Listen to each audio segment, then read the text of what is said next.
నాలుగు గోడల మధ్య ఉండే మీ విభేదాలను ఏ కుటుంబంలోనైనా ఉంటాయి తల్లి. ఏ కుటుంబంలోనైనా అన్నా చెల్లెళ్ళ మధ్య, లేకుంటే కుటుంబ సభ్యుల మధ్య, అన్నదమ్ముల మధ్య చిన్న చితక విభేదాలు వస్తే పరిష్కరించుకుంటారు. పరిష్కరించుకునే దానికి కొంత సమయం పడితే అలిగి మాట్లాడుకోకుండా ఉంటారు.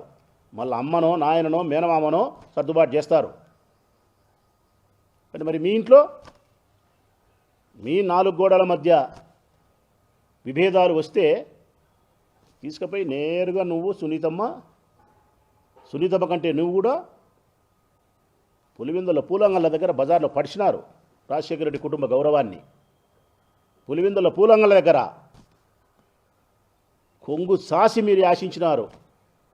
మా అన్న గౌరవాన్ని బజారుకి ఈడుస్తానాం, మా అన్న మర్యాదను తీసి బజార్లో 3 దుడ్లకు అమ్ముతానాం, ఇదిగో మీకు చెంగు దాసి యాచిస్తానా, నాకు భిక్ష వేయండి అని చెప్పి పులివెందుల పూలంగల కాడ బజారుకి ఇచ్చినారు. ఇది కూడా మాకు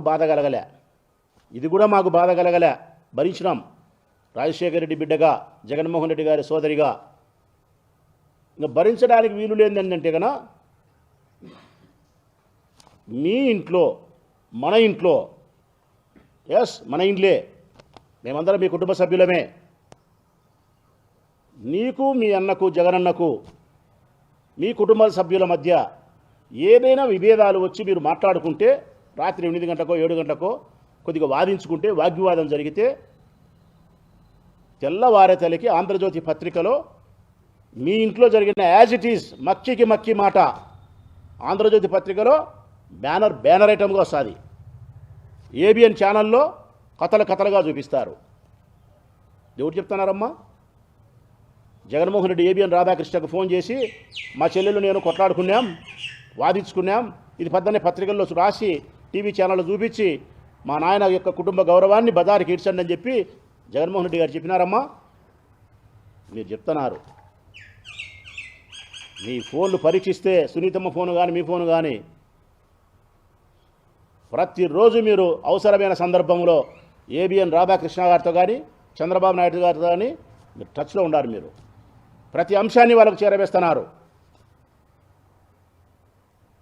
రాజశేఖర రెడ్డిని జీవితాంతం వ్యతిరేకించినటువంటి చంద్రబాబు నాయుడు, రాజశేఖర రెడ్డిని అవమానించినటువంటి చంద్రబాబు నాయుడు, ఒక్క మాటలో చెప్పాలంటే రాజశేఖర రెడ్డి మరణించినప్పుడు ఈ రాష్ట్రం అంతా బాధపడింది.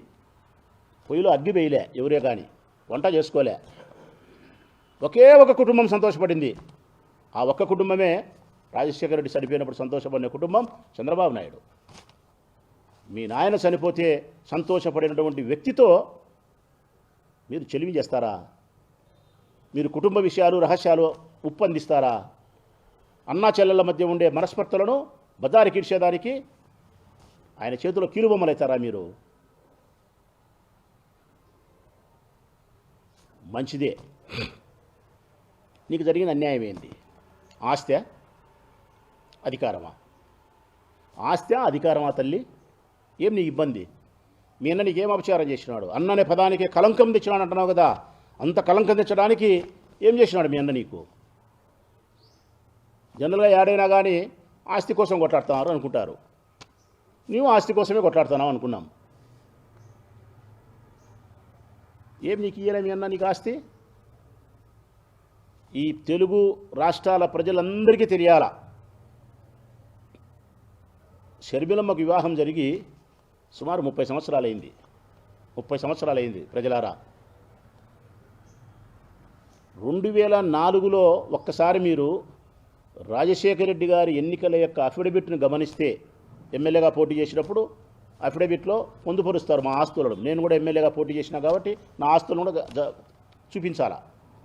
2004లో రాజశేఖర రెడ్డి గారు నామినేషన్ వేసినప్పుడు ఆయన ఎన్నికల అఫిడవిట్లో చూపించిన ఆస్తులు 2009 సంవత్సరంలో మళ్ళా పోటీ చేసినప్పుడు ఎన్నికల అఫిడవిట్లో ఆస్తులు లేవు. 2004లో చూపించినట్టు 2009లో లేవు. అంటే అర్థం 2009 సంవత్సరం పోటీ చేసే సమయానికి రాజశేఖర రెడ్డి గారి యొక్క ఆస్తులను కుమారునికి, కూతురికి రాపిచ్చేసినాడు. నువ్వు ఇప్పుడు ఎందుకు వీలునామా మా నాయన వీలునామా రాసిన అంటున్నాడు. వీలునామా కాదు, వీలునామా ఏం రాయలే మీ నాయన. ఆస్తులు మీ పేరుతో రిజిస్టర్ చేయించినాడు. నీకు చేసినాడు, మీ అన్నకు చేసినాడు, ఇద్దరికి, జగన్మోహన్ రెడ్డి గారికి. 2009లో జనరల్గా ఎవరైనా యాడైనా ప్రజలారా మిమ్మల్ని అడుగుతానా, మన ఇంట్లో మన ఆడబిడ్డకు పెళ్లి చేస్తే ఏం చేస్తాం? మంచి వరును చూసి చదువుకునే అబ్బాయిని, యోగ్యత కలిగిన వారిని, సంస్కార కుటుంబాన్ని చూసి పెళ్లి చేస్తాం. ఇంత బంగారు మన స్తోమతను తగినట్టు బంగారు పెడతాం. పాపకు అలంకారప్రాయం ఆభరణాలు కాబట్టి బంగారు పెడతాం. పెళ్లి చేయిస్తాం గొప్పగా బంధువులను, మిత్రులను పిలిచి. లేదు మన దగ్గర స్తోమత ఉంటే అత్తగారింటికి పాపను పంపేటప్పుడు మన స్తోమతకు తగినట్టు 1,00,000 ఉంటే 1,00,000, 10 లక్షలు ఉండేవాడు 10 లక్షలు, కోటి ఉండేవాడు కోటో, 2 కోట్లు ఉండేవాడు 2 కోట్లు, ఎకరా భూమి ఉండేవాడు ఎకరా భూమి, ఏదన్నా కానీ పాప యొక్క గౌరవం కోసం, పాప యొక్క భద్రత కోసం ఇచ్చి పంపిస్తారు. అంతే, ఆస్తిలో భాగం ఇయ్యరు. ఇది సమాజంలో జరుగుతూ ఉన్నటువంటి ధర్మం. చట్టం వేరు, ధర్మం వేరు. ఇక్కడ నీకేం జరిగిందమ్మా? మీ నాయన నీకు మీ అన్నతో పాటు సమానంగా ఆస్తిలో భాగాలు ఇచ్చినాడు. మీ అన్నతో పాటు సమానంగా నీకు ఆస్తిలో భాగాలు పంచి రిజిస్టర్ చేయించినాడు. నీకు ఏమేమి ఆస్తులు ఇచ్చినది కూడా తెలుగు ప్రజల కోసమైనా చెప్పాలా. నువ్వు ఏం తీసుకొని నువ్వు మాట్లాడుతున్నావు, నువ్వు ఆగిత్యంగానే దానికైనా ప్రజలకు తెలియాలి కదా.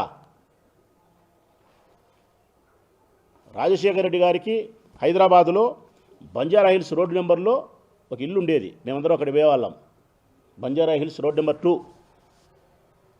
ఆ ఇల్లు ఆయమ్మకి ఇచ్చినాడు, షర్మిలమ్మకే.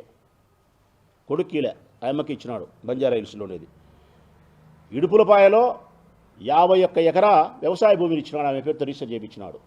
51 ఎకరా వ్యవసాయ భూమిని, 51 ఎకరా వ్యవసాయ భూమిని చేయించినాడు. 15 మెగావాట్ల SRS hydro project, small hydro project ఆమెకి ఇచ్చినాడు. 2 ఆమెకే. స్వస్తిక్ హైడ్రో పవర్ ప్రాజెక్టు 22.5%, 22.5 మెగావాట్లు, అది కూడా ఆమెకి ఇచ్చినాడు. విజయవాడలో ఒక థియేటర్ ఉండేది, యువరాజ్ థియేటర్, యువరాజ్ అని ఫేమస్. ఆ యువరాజ్ థియేటర్లో 35% భాగం ఆమెకే రాపించినాడు సినిమా థియేటర్లో. పులివిందల్లో 7 ఎకరాల 60 సెంట్లు విలువైన భూమిని, భూమి అనకూడదు, స్థలమే విలువైంది, ఆమెకే రాపించినాడు. Vijayalakshmi minerals and trading company 100% ఆమెకి ఇచ్చినాడు. 100% ఆమెకి ఇచ్చినాడు. ఎప్పుడో రాజారెడ్డి గారు రైల్వే కోడూరులో ఒక ఇల్లు ఆఫీస్గా ఉంటే అది కూడా ఆమెకే ఇచ్చినారు. రైల్వే కోడూరు దగ్గర సిట్టిగుంట 90 ఎకరాల వ్యవసాయ భూమి ఆమెకే ఇచ్చినారు. ఇన్ని ఇచ్చినారమ్మా.